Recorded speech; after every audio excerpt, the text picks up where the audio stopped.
Apa sih kesaktian si Pitung? Bener tuh dia punya rawa rontek tuh. Nah, kalau ada yang bilang Pitung itu orang kaya, banyak duitnya kan gitu ya. Nah, karena dia juru tulis, logikanya orang yang dikejar-kejar ya kan sama kompani Belanda, lah kok bisa jadi juru tulis?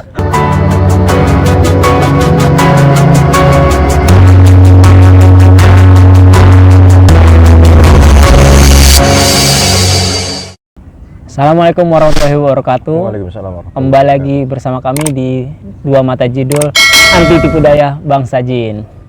Udah berapa minggu nih Dul ya kita nggak satu frame bareng. Biasanya lu kangen Dul sama gue Dul. Soalnya kalau orang Betawi itu jauh dikangenin, deket beribut. Bener tuh Dul ya. Itu pepatah itu betul nih ya. Ada yang diributin. Kalau ngobrol-ngobrol masalah Betawi, kayaknya di konten kita belum pernah Dul ngebahas sosok legendaris dari Betawi, dari tanah Betawi, yang mana itu bernama Pitung ini Dul. Kak, sebagaimana cerita sejarah yang punya banyak versi, kami juga punya cerita tentang si Pitung ya Dul ya, dari Versi kita. Boleh nggak Dul kita ulas hari ini tentang masalah Pitung? Ya, kita kan mengulas keberadaan Pitung pada saat itu ya. Di masa itu ya. Di masa itu. Ya udah Dul, kita langsung mulai aja nih. Gue udah nyiapin beberapa pertanyaan nih. Iya. Yang tentang masalah Pitung. Tolong bantu dijawab dengan sejelas-jelasnya kepada para penonton ya Dul ya. Siapakah sih Pitung itu Dul? Kalau menurut pengetahuan lu dan referensi yang lu punya, yang dapat gitu. Sebenarnya Pitung ini seorang sosok anak Betawi asli ya. Yang dia pada saat masa kecil dia itu sudah istilahnya udah tidak lagi mengenal yang namanya siapa ayahnya, siapa ibunya kan gitu. Nah, Pitung ini kalau dikatakan namanya Solihun ya itu silakan aja kan gitu. Ada yang berkata oh Pitung. Iya, pendapat orang ada yang namanya Solihun. Solihun, ya kan. Nah, terus kenapa kok bisa dipanggil Pitung gitu kan? Nah, pada saat itu masa kecilnya pun dia tidak, yang namanya anak kecil itu kan tidak tahu nama sebenarnya ya. Kalau nggak dipanggil sama orang tuanya kan gitu. Betul, panggilan sayang misalnya. Sayangnya. Nah, jadi pada saat dia masih kecil, nah sekitar umur 5 tahun dia tuh dibawa lah sama siapa namanya bapaknya itu diserahkanlah kepada seorang yang pinter. Jadi Pitung ini kalau dikatakan namanya Solihun yaitu boleh-boleh aja, sah-sah aja dia namanya Solihun. Sedangkan kalau dia kenapa bisa dipanggil jadi Pitung, nah itu kalau orang Betawi bilang itu poyokan itu nama alias atau nama samaran. Nah, diambil dari kata bapaknya gitu, Bang Piung. Jadi anaknya Bang Piung gitu. Oh, anaknya Bang Piung. Jadi terkenalah dia dengan nama si Pitung. Jadi gitu. Kalau sosok nama Solihun itu kita masih bisa dijadikan perdebatan dulu, tapi menurut lo nama Pitung itu dari nama orang tuanya. Bang Piung. Ini anaknya Bang Piung. Ini anaknya Bang Piung. Jadi dia dipanggil jadi si Pitung. Jadi begitu tuh asal muasal nama si Pitung. Terus gue juga punya pertanyaan lain. Asal usulnya dari mana sih dulu Pitung itu? Bener nggak sih kalau ada yang bilang dari Rawabelong, terus gede di Marunda, itu gimana sih dulu? Kalau di Rawabelong itu sebetulnya gini ya. Contohnya aja kita banyak yang nanya. Dulu tinggal di mana? Tinggal di Kalibata. Kalibata itu kan luas. Kalibata itu luas. Tapi yang pastinya itu gue tuh tinggal di Rawajati. Nah, begitu juga si Pitung. Si Pitung tuh ada yang bilang tinggal di Rawabelong ya, tinggal di Rawabelong. Rawabelong itu kan luas ya.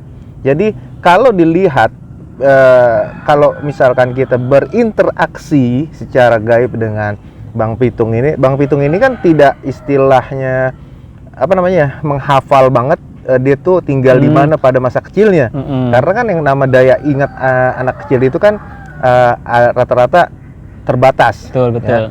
Jadi kalau kita lihat secara interaksi gaib, pitung itu tinggal di suatu daerah yang emang pada zaman dulu banyak pohon-pohon ya, banyak pohon. Di mana-mana banyak pohon juga. Tapi di daerah Rawabelong yang hampir ke Joglo ya. Daerah situ. Daerah itulah. Itu yang lo dapetin informasi seperti itu dulu ya. Daerah situ. Jadi pitung itu lahir di daerah Rawabelong lah pokoknya ya, sekitaran situ. Oke, terus siapa sih yang membesarkannya gitu? Orang tua apa gimana tuh Dul? Pitung itu juga besar pada umur 5 tahun udah diserahkan ke seorang guru ngaji yang guru ngajinya ini kalau boleh dibilang masih ada kerabat dari orang tuanya. Jadi pada saat itu orang tuanya meminta tolong ke Tuan Haji ini untuk merawat si pitung. Oh, yang kalau di film dulu itu namanya Haji Naipin itu dulu ya. Itu ya dipercayain ke Haji Naipin gitu. Jadi siapa sih guru pitung itu? Dia emang guru silat, guru ngaji atau apa nih dulu? Kalau hampir rata-rata orang guru ngaji pada zaman dahulu itu hampir rata-rata punya keahlian dalam seni bela diri silat. Dan juga Haji Naipin ini sebetulnya kalau boleh dibilang itu juga ada istilahnya penyebutan nama yang sedikit agak keliru. Sebetulnya bukan Haji Naipin ya, namanya itu Haji Arifin. Arifin ya. Itu balik lagi tuh ke Betawi yang suka melesetin nama atau gitu ya, yang mempersingkat nama-nama orang gitu ya, panggilannya begitu panggilan kayak si Piung jadi Pitung kan gitu, karena denger aja kan gitu. Arifin jadi Naipin. Arifin jadi Naipin, Ipin aja kan. Betawi paling bisa tuh. Ipin jadi Pipin kan gitu, banyak. Jadi Betawi paling bisa tuh. Namanya sebetulnya Haji Arifin dia. Dia itu tokoh istilahnya tokoh agama pada saat itu. Dan kebetulan juga Haji Arifin ini memiliki kemampuan silat yang cukup mumpuni ya. Jadi digemblenglah pada saat itu si Pitung itu bersama dengan kawan-kawannya. Bukan Pitung sendiri yang berguru ke Haji Naipin. Jadi banyak di situ. Tapi yang srek bagi Haji Arifin atau Haji Naipin ini di dalam hatinya yang srek ya itulah si Pitung. Si Pitung aja yang diajarin. Emang namanya guru gitu ya, walaupun anak didik ada 15 pasti punya salah satu yang dia salah satu. Karena dia istilahnya punya serkan di dalam hatinya itu bukannya istilah pilih kasih enggak gitu. Enggak ada. Tapi ngerasa kliknya mungkin sama sih. Kliknya di situ ya, ada chemistry-nya ketemunya sama dia itu di situ. Kalau kita udah di tadi masalah Haji Arifin itu dulu bertempat tinggal di mana sih dulu? Itu benar tuh yang di Marunda yang seperti orang-orang kebanyakan udah pada tahu nih katanya di Marunda. Di Marunda gitu. Katanya kan ya. Atau nggak daerah Jakarta Utara lah sana. Sebenarnya kalau Haji Arifin ini ya emang tinggalnya di hampir ke daerah Jakarta Utara. Tapi ya kalau di tepatnya banget ya sebetulnya bukan di daerah yang disebut dengan Marunda ya sebetulnya. Bukan persis di situ ya. Bukan persis banget di Marunda, tapi hampir ke kesinian dikit lah gitu. Nggak terlalu ke pesisir pantai, kalau Marunda kan ke pesisir pantai. Banget dekat pelabuhan lah ya. Jadi Jakarta Utara benar, tapi Marundanya belum nggak Marunda banget gitu ya. Bukan arah Marunda banget. Juga pertanyaan lanjutannya, apa sih kesaktian si Pitung? Bener tuh dia punya rawa rontek tuh. Rawa rontek ini yang gue tahu nih, yang kalau dipotong balik lagi tuh bukan sih? Iya kan ya? Iya. Bener tuh dia punya rawa rontek. Rawa rontek itu ya tidak ubahnya seperti Aji Pancasona ya. Cuma kalau Aji Pancasona itu ada panca itu 5. Ada sona itu artinya yang bersumber. Jadi 5 ilmu pancasona dia harus mengambil saat pertama dia harus mengambil dari sumber tanah ya. Nah, nanti kalau misalkan dibunuh tidak boleh bersentuhan dengan tanah. Nah, kalau rawa rontek itu pun hampir sama gitu. Ada rawa rontek api, ada rawa rontek yang dingin. Nah, ini kan istilahnya apa ya? Kedua ilmu ini warisan dari zaman bahla lah ya. Zaman bahla. Yang istilahnya apa ya, lakonannya itu harus istilahnya tidak mengikuti syariat Islam. Nah sekarang kalau kita lihat pitung, backgroundnya itu hasil didikan dari Haji Arifin atau Haji Naifin yang istilah sumbernya benar-benar dari Islam. Betul. Nah kalau dikatakan pitung punya rawa rontek, nah berarti kan bersalahan, nggak nyambung secara akal.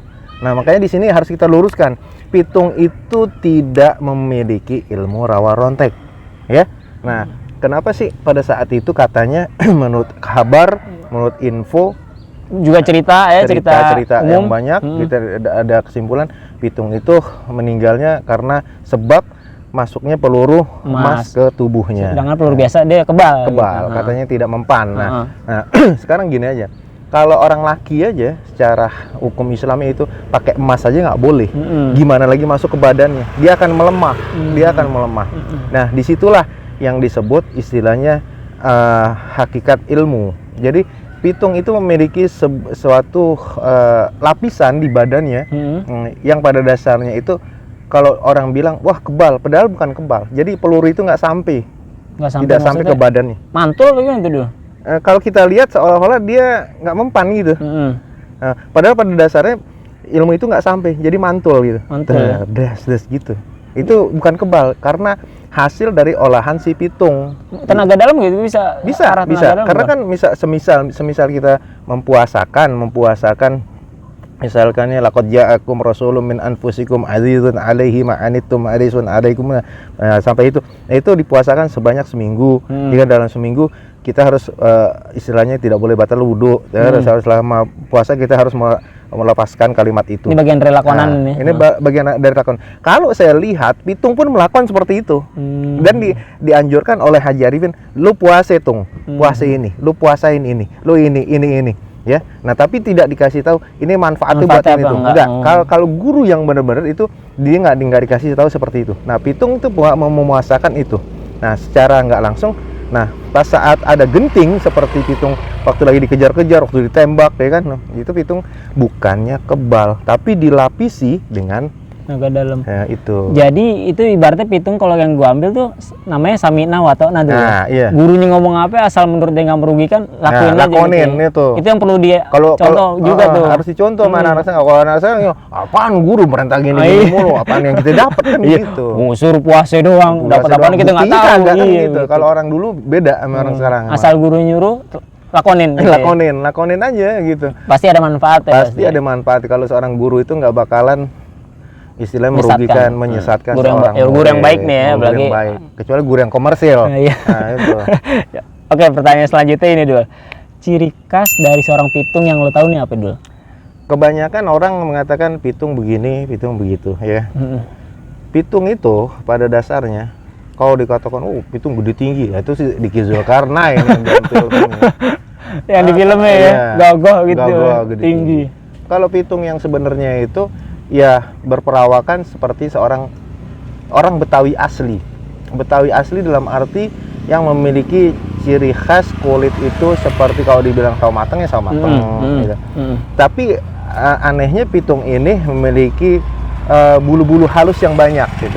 Di bagian mananya nih? Di cambangnya dia. Pitung itu punya cambang. Cambang, dan orangnya itu kalau senyum dia manis.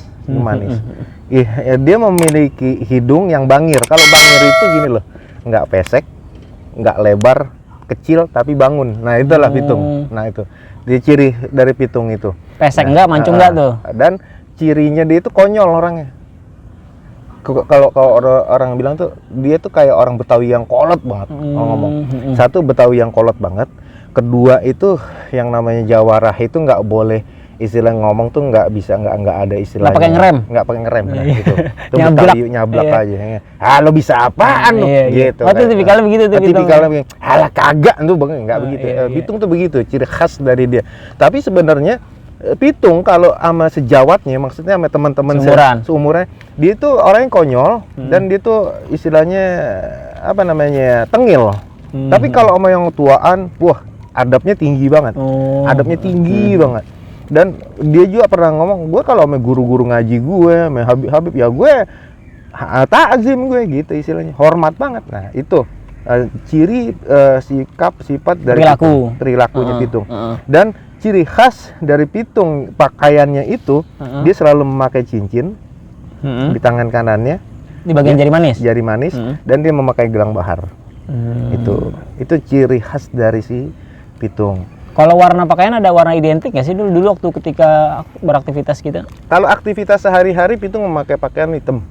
Hitam aja ya. Hitam seperti biasa.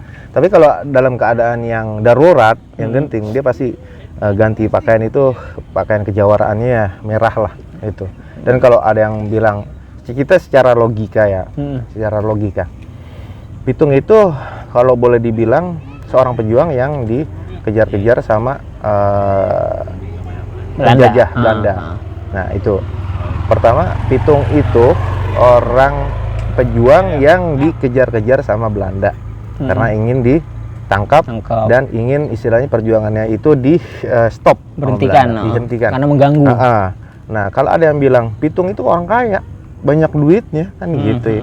Nah karena dia juru tulis, logikanya orang yang dikejar-kejar ya kan sama kompani Belanda, lah kok bisa jadi juru tulis kan gitu.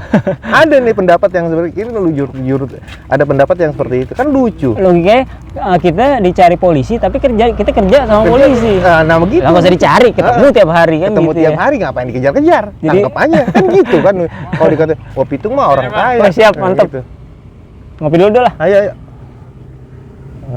Jadi pendapat yang itu menurut lo nggak valid ya dulu ya? Nggak valid itu. Jadi Pitung itu memang pada dasarnya kalau boleh dibilang ya orang yang fakir dalam artian bukannya miskin. Dia tuh apa adanya, yang dipakai pun apa adanya, dan dia mendapatkan uang itu dari hasil jeripayahnya dia. Nah, seumpama Haji Naibin suruh begini, itu kan ada tuh kiasan dari film tuh. Tung, nih jualin kambing gue. Nah, dan nanti misalnya Haji Arifin punya kambing disuruh jual. Nah, nanti itu dapat persenan gitu ya. Gitu. Nah, penghidupan si Pitung semasih Haji Arifin itu hidup ya, dia tinggal di rumah Haji Arifin gitu. Tapi kan karena pada masa istilahnya Pitung itu udah melanglang buana, istilah udah jadi buronan Belanda ya kan. Ya dia udah nggak tinggal di rumah Haji Arifin gitu. Tinggal di kesana kemari itu. Dan juga kalau misalkan kita lihat pernah Pitung katanya ke Depok ya. Kata si Pitung, ke Depok ngapain gue kan gitu. Gitu kan. Jadi kita istilah walaupun istilahnya kita ngalor ngidul seperti ini, tapi kita kan harus cari sumber-sumber untuk ngalor ngidulnya kita. Jangan istilahnya kita ingin menjadi sosok yang pembenaran pendapat, bukan, tapi kita nyari kebenarannya itu. Terus kalau masalah saudara, benar nggak sih Pitung itu punya saudara yang bernama Mat Ji itu loh? Yang kita suka gitu-gitu. Ini kalau Ji itu kan istilahnya peran dalam film itu ya, peran pembantu. Dan kalau ada yang mengatakan ya kan Pitung itu Pitung hanya sekedar simbol yang dari kata dari Pituan Pitulung. 7 orang. Ya secara akal aja, secara akal. Nah, banyak para pejuang-pejuang Republik Indonesia yang memperjuangkan kemerdekaan Republik Indonesia. Betul. Tapi contohnya aja, contoh secara logikanya ya, Bung Karno dan Bung Hatta, ya kan? Padahal kan banyak ini pejuang-pejuang. Kok mereka nggak disebut? Yang disebut cuma Pak Karno aja. Nah, di situ yang jadi istilahnya kita harus memakai logika.